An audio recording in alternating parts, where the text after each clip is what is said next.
આજે એક અતિશય કરુણ અને ન કલ્પી શકાય એવા દુઃખદ સમાચાર મળ્યા.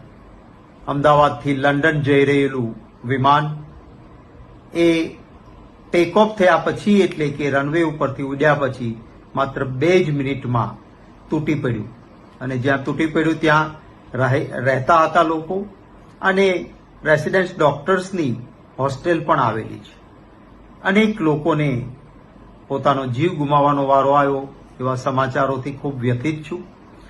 કોંગ્રેસ પક્ષના એક કાર્યકર્તાને ઘટનાના સમાચાર મળતાની સાથે વિનંતી કરી હતી કે જ્યાં લોહી આપવાની જરૂર પડે બ્લડ ડોનેશન કરવાનું, પ્રશાસનને જ્યાં જરૂર પડે ત્યાં મદદરૂપ બનવાનું.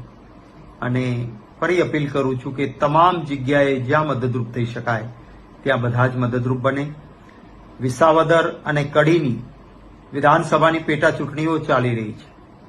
અમારી અનેક જનસભાઓ, ઉમેદવારોના કાર્યક્રમો, રેલીઓ, સ્વાગત સમારોહો આ બધું જ રાખેલું હતું. એ બધું જ આજના દિવસ માટે રદ કરવાની ઘોષણા કરું છું.